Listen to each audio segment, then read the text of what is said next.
So TransferWise is a new way to move money between countries. So going in a traditional way, you would go to your bank and you would say, I want to send from my Czech bank account money to London to this bank account. And what the bank will do is they will tell you that it costs a few kronas, but what they don't tell you is that they take a massive margin on the exchange rate. So they don't give you the real exchange rate, but they take 3, 4, 5% from your money. Good. So what TransferWise does, it has found a way how to not use the banks to move money between countries, but actually use the people themselves. So when you want to use TransferWise, you just put your Czech kronas in our account in a Czech bank, and we would pay out the pounds in the UK, or the dollars in the US, or euros in Germany. And we'd get this money from other people who are making transfers the other way around. So you would really always get the real exchange rate, the same that you see on Reuters or Bank of Czech or Bank of England would give you, and we would charge a small fee for the platform. Okay, great.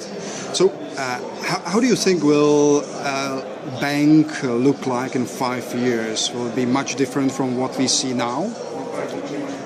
I think the banks that we see now are probably all going to be there in 5 years as well.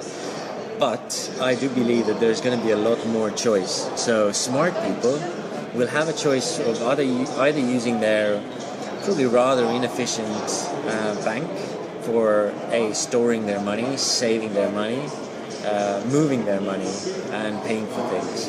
And there are going to be options. So TransferWise probably is going to be the option of moving money between countries.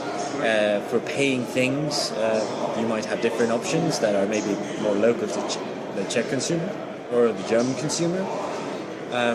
Or then again, for saving accounts, you might have things like Wealthfront or etc. And for borrowing for a mortgage, you have also specialist providers based on peer-to-peer lending and other things. So you still have your banks, and if you're not bothered, and if you don't mind maybe paying a bit more and having the worst service, you might be using your bank, but you will have these other players that you can use as an alternative.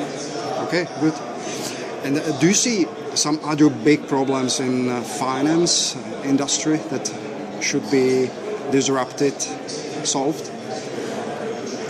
I do, and I think many of those are already being disrupted. So usually the biggest problems also have the largest number of people solving it. So when we look at borrowing for consumer loans, small unsecured payday loans, there are so many other companies outside of banks that are now offering that service, and they're doing it quite all right.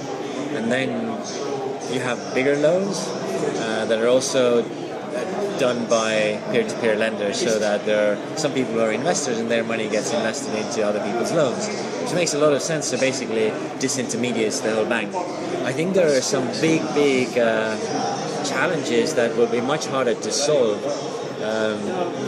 There will be an insurance.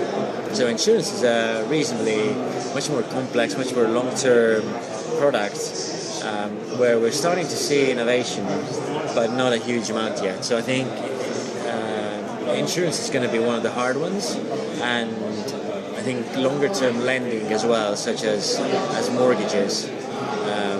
This is probably it's an amazingly big business, but solving it, we'll see how it will go. I'm pretty sure we're going to see, maybe not in 5 years, but certainly in 10 years, we're going to see significant players who are being innovative and therefore disruptive in insurance and long-term lending. Good, great. Thank you very much. Thank you very much, Pavel.